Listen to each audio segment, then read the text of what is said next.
Hello friends, आपका अपने YouTube channel the polytechnic classes में स्वागत है। हम लोग टीवी इंजीनियरिंग में इंटरलैस स्कैनिंग, फ्लिकर देख चुके थे।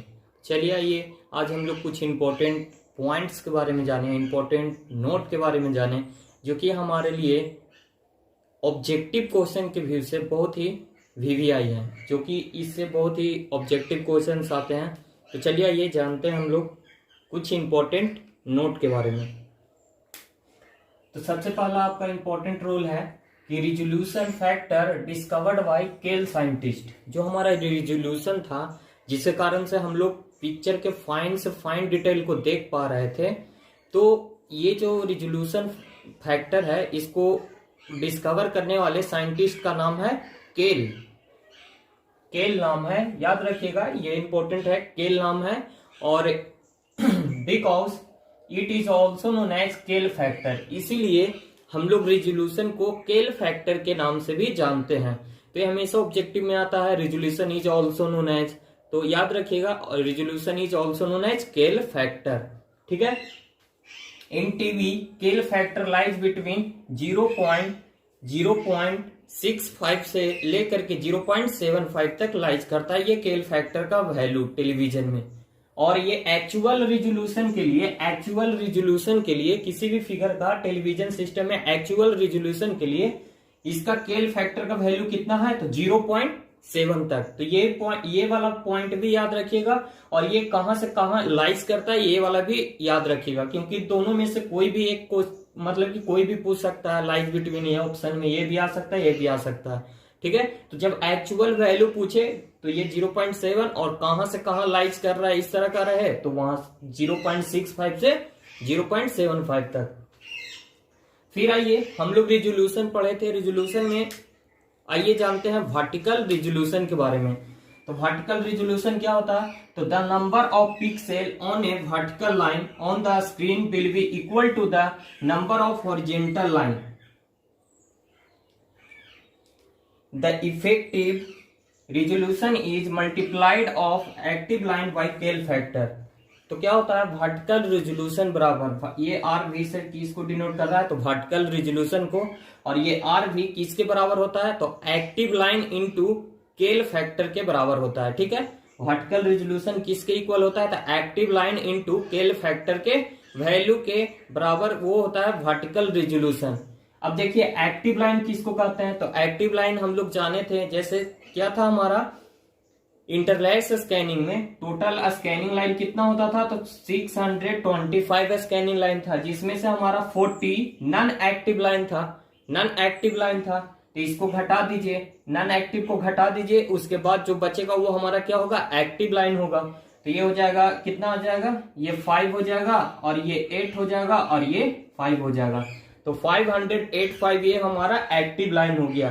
तो कहीं पे डायरेक्ट एक्टिव लाइन आप लोग कैलकुलेट करके इसको भी लिख सकते हैं, या फिर कहीं पे टोटल लाइन दिया हुआ है, लॉस लाइन दिया हुआ है और पूछ रहा है वर्टिकल रेजोल्यूशन, तो वहां पे इस फॉर्मूले का यूज किया था। इसकी ये जगह क्या, तो टोटल नंबर में से लॉस नंबर घटा दीजिएगा, उसके बाद केल फैक्टर से मल्टीप्लाई कर दीजिएगा। तो इस तरह से आपका ये इंपॉर्टेंट टर्म हो गया। अब चलिए आइए जानते हैं हम लोग हॉरिजॉन्टल रिजोल्यूशन के बारे में। चलिए आइए हम लोग देखते हैं हॉरिजॉन्टल रिजोल्यूशन के बारे में। तो हॉरिजॉन्टल रिजोल्यूशन क्या है, तो हॉरिजॉन्टल रिजोल्यूशन क्या है, तो वर्टिकल रिजोल्यूशन में जब हम एक्सेप्ट रेशियो से मल्टीप्लाई कर देते हैं तो वही हमारा क्या कहलाता है, हॉरिजॉन्टल रिजोल्यूशन। तो horizontal if the aspect ratio is 4/3, हम लोग जानते हैं एक्सेप्ट रेशियो क्या होता है, तो 4/3 होता है, विड्थ बाय हाइट। और the number of pixel on a horizontal line would be equal to vertical resolution multiplied by aspect ratio. तो ये आप लोग याद रखिए, यहाँ पे आर एच क्या है, तो हॉरिजॉन्टल रिजोल्यूशन है, आर भी क्या है, तो वर्टिकल रिजोल्यूशन है। अभी देखें, और एक्सेप्ट रेशियो हम लोग जानते हैं कि ये 4/3 होता है। विड्थ बाय हाइट का रेशियो को हम लोग एक्सेप्ट रेशियो के नाम से जानते हैं। तो चलिए आइए अब हम लोग टोनल ग्रेडिएशन देखते हैं। टोनल ग्रेडिएशन में 2 पॉइंट्स है, कंट्रास्ट और कंट्रास्ट रेशियो, जो कि आपको ऑब्जेक्टिव के व्यू से बहुत इंपॉर्टेंट है, वो आता है हमेशा ऑब्जेक्टिव में। तो चलिए आइए देखते हैं टोनल ग्रेडिएशन। चलिए आइए हम लोग जानते हैं टोनल ग्रेडिएशन के बारे में। ये हम लोग किसमें हम लोग ये सारे पॉइंट किस चैप्टर में पढ़ रहे हैं, तो एनालिसिस ऑफ टेलीविजन पिक्चर वाले चैप्टर में ये सब पॉइंट हैं जो कि आपके सिलेबस में नहीं दिया हुआ है, लेकिन ये यहाँ से क्वेश्चन आता है, इसीलिए इसको मैं बता रहा हूँ। तो याद रखिएगा ये सारा जो अभी इंपॉर्टेंट नोटेड पॉइंट इसमें चल रहा है ये, और इसके पहले जो एक्सेप्ट रेशियो हो गया, स्कैनिंग लाइन हो गया, इंटरलेस स्कैनिंग, फ्लिकर, ये सारे के सारे आपके इंपॉर्टेंट है। आप लोग प्रीवियस ईयर क्वेश्चन में जाकर के देख सकते हैं। तो चलिए आइए क्या होता है, तो various other factor which make a tonal quality of the reproduction of picture contrast. Picture contrast क्या होता है, तो ये टोनल ग्रेडिएशन किसके लिए इंपॉर्टेंट है, तो पिक्चर कॉन्ट्रास्ट को बनाने के लिए। ठीक है, तो हम लोग जानते हैं पिक्चर कॉन्ट्रास्ट क्या होता है। तो कॉन्ट्रास्ट क्या होता है, तो this is the difference in intensity between black and white part of picture over on brightness level. एक ब्राइटनेस लेवल पे जो हमारा ब्लैक और व्हाइट के इंटेंसिटी का जो रेशियो है उसी को हम लोग क्या कहते हैं, इंटेंसिटी बिटवीन। अच्छा, उन दोनों के बीच का जो इंटेंसिटी है ब्लैक और व्हाइट लेवल का, उसी को हम लोग कहते हैं कॉन्ट्रास्ट। ठीक है, ये आपको आप लोग टीवी के सेटिंग में जाकर के कॉन्ट्रास्ट सेटिंग वाले ऑप्शन में जाएगा तो वहां पे आपको लेवल करने का ऑप्शन आ जाता है, ब्लैक कितना होना चाहिए, व्हाइट कितना होना चाहिए, तो उससे हम लोग लेवल मेंटेन करते हैं। अब आइए कॉन्ट्रास्ट रेशियो क्या है, तो the ratio of maximum to minimum brightness relative to the original picture is called contrast ratio. तो ये दोनों आपको इंपॉर्टेंट है, वीवीआई है आपके ऑब्जेक्टिव के व्यू से, ये आपको ये दिया हुआ रहेगा और पूछेगा कि इसमें से ऑप्शन क्या है, तो ये सिलेक्ट करना रहेगा। तो आप लोग इसको ध्यान में रखिएगा। तो इस तरह से आप लोग का पिक्चर एनालिसिस में सारा टॉपिक समाप्त हो गया। अब हम लोग जानते हैं सीवीएस के बारे में। सीवीएस क्या होता है, तो कंपोजिट वीडियो सिग्नल। तो चलिए आइए हम लोग देखते हैं सीवीएस के बारे में, कंपोजिट वीडियो सिग्नल के बारे में। कंपोजिट वीडियो सिग्नल क्या होता है ये मैंने पहले भी बताया आप लोग को। कंपोजिट वीडियो सिग्नल एक ऐसा वीडियो सिग्नल जिसमें सिर्फ वीडियो सिग्नल नहीं होता है। क्या होता है, हमारे टीवी सिग्नल में जो हमारा टेलीविजन होता है उसमें जो सिग्नल होता है उस सिग्नल में ऑडियो और वीडियो, टेलीविजन में हम लोग दोनों सिग्नल को यूज करते हैं, वीडियो वाले सिग्नल का भी यूज करते हैं और ऑडियो वाले सिग्नल का भी यूज करते हैं। लेकिन इन दोनों सिग्नल के अलावा भी और भी बहुत सारे सिग्नल को उसके साथ अटैच किया जाता है, उसके साथ जोड़ा जाता है, ऐड किया जाता है। तो इन सारे सिग्नल के ग्रुप को हम लोग क्या नाम दे दिए, तो इसका नाम दे दिए composite video signal, CVS short में इसको बोला जाता है, और इसी का पूरा नाम है कंपोजिट वीडियो सिग्नल। ठीक है, तो आप लोग ध्यान रखिएगा, CVS को ही हम लोग क्या कहते हैं, तो कंपोजिट वीडियो सिग्नल कहते हैं। तो चलिए आइए जानते हैं हम लोग कि इस CVS में कौन कौन से सिग्नल ऐड होते हैं, कौन कौन से सिग्नल को मिल करके ये हमारा कंपोजिट वीडियो सिग्नल बना है। तो सबसे पहला हमारा क्या हो गया, वीडियो सिग्नल। वीडियो सिग्नल क्या है, तो वीडियो सिग्नल वैसा सिग्नल जिसमें हमारा क्या होगा, तो वीडियो वाला इंफॉर्मेशन होगा, वीडियो वाला इंफॉर्मेशन को वो कैरी करेगा। ठीक है, जैसे पिक्चर में हम लोग देखते हैं टेलीविजन पे तो हमारा वीडियो दिखाई देता है, हम किसी पिक्चर को क्या करते हैं, मूवमेंट करते हुए देखते हैं, तो वो वाला जो इंफॉर्मेशन, वो जो पिक्चर वाला इंफॉर्मेशन जिस सिग्नल में रहेगा उस सिग्नल को हम लोग क्या कहेंगे, वीडियो सिग्नल कहेंगे। और ये किसके द्वारा जनरेट किया जाता है, तो आपको कैमरा के द्वारा इस वीडियो सिग्नल का हम लोग जनरेट करते हैं। ठीक है, उसके बाद दूसरा है हमारा क्या, ऑडियो सिग्नल। ऑडियो सिग्नल क्या है, तो ऑडियो सिग्नल जैसे मैं बोल रहा हूं ये पिक्चर है, तो पिक्चर में कोई भी हो सकता है, कोई भी हो सकता है, तो वो जो बोलता है उस जो साउंड क्रिएट करता है, वो वाला जो साउंड वाला जो क्रिएट करता है, उस साउंड वाले इंफॉर्मेशन को जिस सिग्नल में हम लोग रखते हैं उसको हम लोग कहते हैं क्या, ऑडियो सिग्नल। और ये ऑडियो सिग्नल जनरेट करने वाला कौन होता है, तो माइक्रोफोन होता है। माइक्रोफोन के द्वारा हम लोग क्या करते हैं, तो ऑडियो वाले सिग्नल को जनरेट करते हैं। ठीक है, उसके बाद horizontal and vertical, H and V कहने का मतलब horizontal and vertical synchronising pulse.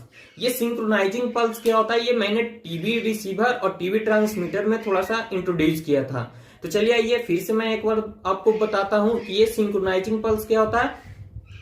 तो ये रिसीवर और ट्रांसमीटर दोनों पे एट ए टाइम ये वीडियो वाला सिग्नल और ऑडियो वाला सिग्नल को एक साथ प्ले करने का, एक साथ सिंक्रोनाइज करने का जो वर्क करता है, वो इसी वाले सिग्नल के द्वारा हो पाता है, horizontal and vertical synchronising pulse के द्वारा ही हो पाता है। ये अगर सही से सिंक्रोनाइज नहीं हो पाता है तो आपको क्या प्रॉब्लम होता है, तो आपने देखा होगा कभी कभी जब आप वीडियो देखते हैं मोबाइल पे, कोई फिल्म वगैरह ये सब देखते रहते हैं तो उसमें प्रॉब्लम होता है, या फिर टेलीविजन पे भी जब आप देखते रहते हैं तो उसमें प्रॉब्लम होता है। क्या होता है कि फिगर कहीं और का दिखा रहा है, मतलब कि कुछ आगे का दिखा रहा है और साउंड जो आपका है वो पीछे का आ रहा है, या फिर साउंड आगे का आपका दिखा रहा है और फिगर पीछे का आ रहा है, तो वो सही से सिंक्रोनाइज ना हो पाने के कारण होता है। ठीक है, तो ये जो आपका सिंक्रोनाइजिंग पल्स है वही ऑडियो और वीडियो को एक साथ सिंक्रोनाइज करने का वर्क करता है। ठीक है, उसके बाद अगला है हमारा क्या, तो horizontal and vertical blanking pulse.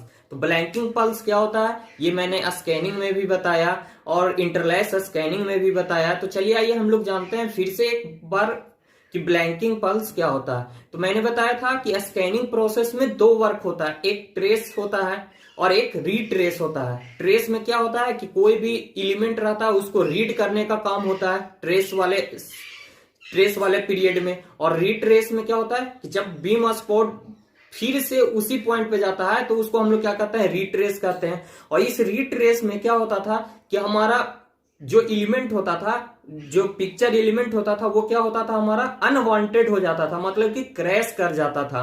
तो वो जो हमारा नॉन एक्टिव लाइन जिसको भी हम लोग कहते थे, तो उसी नॉन एक्टिव लाइंस को क्लियर करने के लिए, उसी को ब्लैंक करने के लिए, जो हमारा क्रैश कर गया लाइन, पिक्चर एलिमेंट का जो पार्ट हमारा क्रैश कर गया, उसी को ब्लैंक करने के लिए हम लोग क्या इस्तेमाल करते हैं, तो horizontal and vertical blanking pulse का इस्तेमाल करते हैं।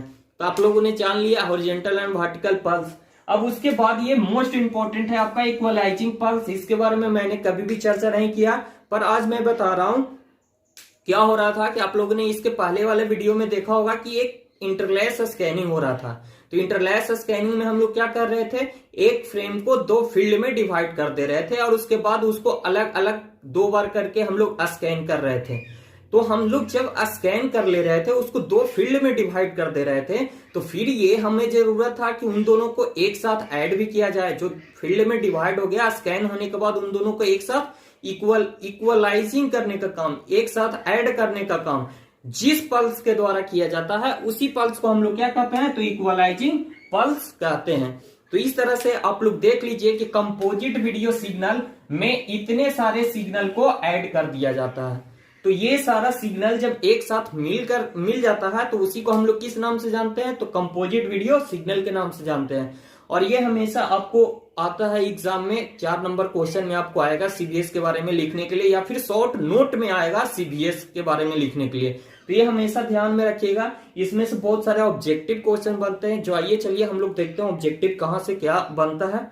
तो सबसे पहला ऑब्जेक्टिव ये बनता है कि ये हॉरिजॉन्टल सिंक्रोनाइजिंग पल्स, जो हमारा हॉरिजॉन्टल सिंक्रोनाइजिंग पल्स होता है उसका रिक्वायरमेंट कहां पे पड़ता है, मतलब कि फिगर में कब हमें हॉरिजॉन्टल सिंक्रोनाइजिंग पल्स का इस्तेमाल करना पड़ता है। तो ये कहां होता है, तो needed at the end of each active line, whereas a vertical synchronizing pulse is required after each field। हर एक फील्ड के बाद हमारा वर्टिकल सिंक्रोनाइजिंग पल्स का इस्तेमाल किया जाता है, और ये हमारा हर एक एक्टिव लाइन के एंड के बाद ये हमारा हॉरिजॉन्टल सिंक्रोनाइजिंग पल्स का इस्तेमाल किया जाता है। तो इसको आप लोग माइंड में सेटअप रखिएगा, यहां से ये ऑब्जेक्टिव पूछा जाता है कि कहां पे यूज किया जाता है हॉरिजॉन्टल सिंक्रोनाइजिंग पल्स और वर्टिकल सिंक्रोनाइजिंग पल्स। ठीक है, उसके बाद नेक्स्ट है आपका ब्लैंकिंग पल्स के बारे में कि ब्लैंकिंग पल्स कहां पे यूज किया जाता है। तो हम लोगों ने जाना ब्लैंकिंग पल्स क्या होता है, तो जो हमारा रीट्रेस लाइन में जो एक्टिव लाइन जो हमारा क्रैश नॉन एक्टिव में चला जाता है क्रैश होने की वजह से, उसी क्रैश वाले एलिमेंट को ब्लैंक करने में काम किया जाता है। तो चलिए आइए, blanking pulse are used to blank during retrace period of horizontal scanning as well as vertical scanning. Transmitter और रिसीवर दोनों पे ये हमारा वर्क करता है। ट्रांसमीटर पे लाइक एज ए कैमरा में और रिसीवर पे like as a picture tube में। ठीक है, तो इस तरह से आपका क्या हो गया, तो सीबीएस आपका कंपोजिट वीडियो सिग्नल क्या है इसके बारे में हम लोग जाने। तो ये हमेशा याद रखिएगा कि वीडियो सिग्नल और ऑडियो सिग्नल केवल नहीं भेजा जाता, उसके साथ इतने सारे सिग्नल उसमें अटैच कर दिए जाते हैं, कंपोजिट कर दिए जाते हैं, और इसी का नाम है सीबीएस कंपोजिट वीडियो सिग्नल। ठीक है, तो अब आइए इसमें से एक दो और इंपॉर्टेंट पॉइंट है जो कि ऑब्जेक्टिव के व्यू से इंपॉर्टेंट है। तो चलिए आइए वो देखते हैं हम लोग ऑब्जेक्टिव के व्यू से।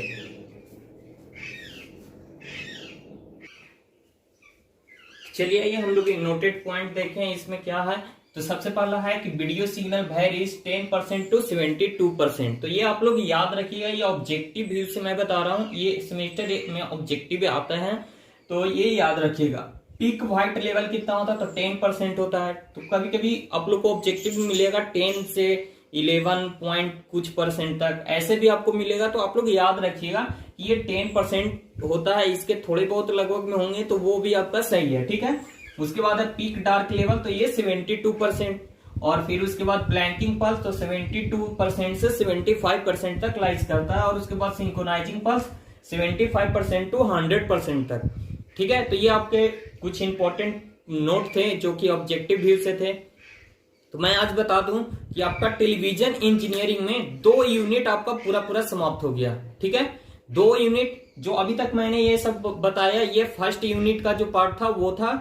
और सेकेंड यूनिट में आप लोग का है टीवी रिसीवर के बारे में, मोनोक्रोम टीवी रिसीवर के बारे में, जो कि मैं देखिएगा लेक्चर नंबर 2 जो है आपका पूरा का पूरा वो ही है टीवी रिसीवर के बारे में। तो इस तरह से आपका 2 यूनिट पूरा समाप्त हो गया। अब हम लोग तीसरे यूनिट में कैमरा ट्यूब में आप जानेंगे क्या उसके कैमरा ट्यूब है, कैसे है, ठीक है। उसके बाद मैं बता दूं मेजरमेंट के लिए आप लोग बोल रहे हैं तो थोड़ा सा वेट कीजिए, थोड़ा सा सब्र रखिए, थोड़ा सा धैर्य रखिए, क्योंकि मेजरमेंट टू भी उसका वीडियो भी मैं ही बनाने वाला हूं।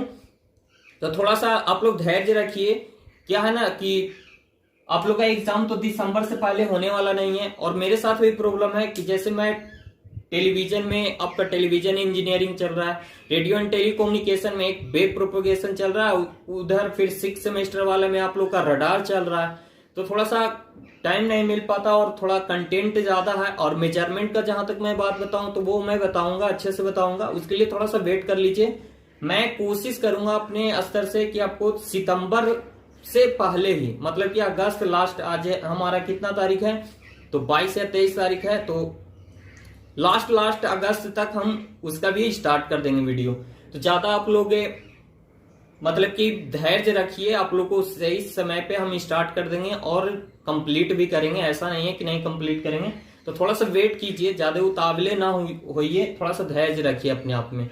और जो भी पढ़ाया जा रहा है उसको रिवीजन करते रहिए। बस यही कि आप लोग ब्लॉक डायग्राम वगैरह सबका रिवीजन करते रहिए। और जो भी प्रॉब्लम हो आप लोग कमेंट करके जरूर बताया कीजिए। तो आज के लिए इतना ही। अब हम लोग मिलते हैं नेक्स्ट वीडियो में कैमरा ट्यूब के साथ, नए यूनिट के साथ।